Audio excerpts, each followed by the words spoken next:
అసలు ఇన్ని రకాల మందారాలు ఉంటాయని మీకు తెలుసా? చూసేద్దాం వచ్చేయండి. Welcome to TNG. నేను గోదావరి.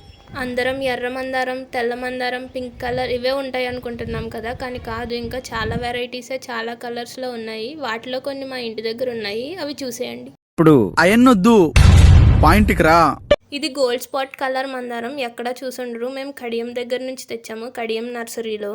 అదేనండి, మా గోదావరి దగ్గర ఉంటుంది కదా కడియపలంక. ఇప్పుడు అందరం కడియం అంటున్నాం కదా, అక్కడ ఇంకా చాలా రకాల మందారాలే ఉంటాయి, చాలా కలర్స్లో ఉంటాయి. అవన్నీ లాంగ్ లెంత్ వీడియో చేసి పెడతాను. ఇంకా హైబ్రిడ్ మందారాలు కూడా ఉంటాయి అక్కడ, అవన్నీ లాంగ్ లెంత్ వీడియో పెడతాను, చూసి ఎంజాయ్ చేసేయండి. నెక్స్ట్ మందారం ఎర్ర మందారం. ఇది అందరికీ బాగా తెలిసిందే కదా, దీన్ని దేవుడికే వాడతాం అనుకుంటున్నారు కదా, కానీ కాదు. దీనికి ఇంకా చాలా హెల్త్ బెనిఫిట్స్ ఉంటాయి. నువ్వు పాయింట్కి వస్తావా, అక్కడికి నేను రమ్మంటావా? ఏమేమి హెల్త్ బెనిఫిట్స్ ఉంటాయో చెప్పేస్తాను, ఆగండి. ఈ రేఖ మందారాలకి ఆకులకి చాలా హెల్త్ బెనిఫిట్స్ ఉంటాయి. మనం వీటిని కండిషనర్గా కూడా వాడుకోవచ్చు. కుంకుడుకాయల్లో ఈ ఆకుల్ని మందార రేఖల్ని వేసుకుని తలస్నానం చేస్తే కండిషనర్గా యూస్ అవుతుంది. అండ్ దీనివల్ల డాండ్రఫ్ చాలా తగ్గుతుంది అండ్ హెయిర్ ఫాల్ కంట్రోల్ అవుద్ది. వీటితో హెడ్ బాత్ చేసిన తర్వాత హెయిర్ అనేది సిల్కీగా షైనింగ్గా మారుతుంది. మనకు కావాల్సింది కూడా అదే అనుకుంటున్నారు కదా. నెక్స్ట్ పింక్ కలర్ రేఖల మందారం. ఈ ఫ్లవర్స్ చాలా పెద్దగా ఉంటాయి అండ్ ఈ చెట్టు ఆకులు కూడా చాలా మందంగా ఉంటాయి. మా అమ్మ అయితే వీటిని దేవుడికి పెట్టడానికి వాడుతుంది అండ్ వీటిలో దేవుడికి ప్రసాదం కూడా పెడుతుంది, ఒత్తులు కూడా వెలిగిస్తుంది. ఈ చెట్టు ఆకులు కూడా చాలా పెద్దగా ఉంటాయి, పువ్వుల్లానే.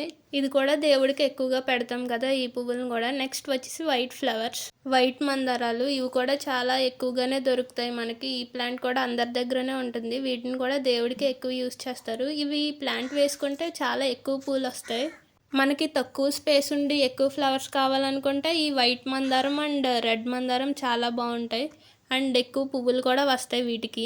నెక్స్ట్ ఇది హైబ్రిడ్ మందారం. ఇది రెడ్ మందారం రేఖల మందారంలోనే ఉంటుంది, కానీ హైబ్రిడ్ కొంచెం థిక్నెస్ ఎక్కువ ఉంటుంది వీటికి. ఈ పువ్వు అంత ఈజీగా వాడిపోదు అండ్ చాలా అట్రాక్టివ్గా కూడా ఉంటుంది. ఇవి చాలా రేర్గా దొరుకుతాయి. మేము కడియం నర్సరీ నుంచే తీసుకొచ్చాము. అక్కడ చాలా నర్సరీస్ తిరిగితే కానీ ఈ ఫ్లవర్ అనేది మాకు దొరకలేదు. దేవుడికి పెట్టుకోవడానికి అయితే ది బెస్ట్ అని చెప్పొచ్చు, ఎందుకంటే ఈ రోజు పెట్టినా రేపటి వరకు కూడా ఆ ఫ్లవర్ అలానే ఉంటుంది వాడిపోకుండా. ఇది పింక్ రేఖల మందారం. ఇది ఎర్ర మందారం, తెల్ల మందారం ఎలా ఉంటాయి, ఇది కూడా అలానే ఉంటుంది, ఫాస్ట్గానే వాడిపోద్ది. ఇవి రెడ్ మందారం అండ్ వైట్ మందారంకి పాలినేట్ చేస్తే ఇవి ఇలా హైబ్రిడ్ మోడల్లో వస్తాయి. ఇవి ఈజీగానే బ్రతికేస్తాయి అండ్ ఎక్కువ పూలు కూడా వస్తాయి వీటికి. ఇది కూడా హైబ్రిడ్ మందారమే, పింక్ కలర్. బాగా ఫేమస్ అయ్యాయి కదా ఈ మధ్యన ఈ చిన్ని చిన్ని ఫ్లవర్స్.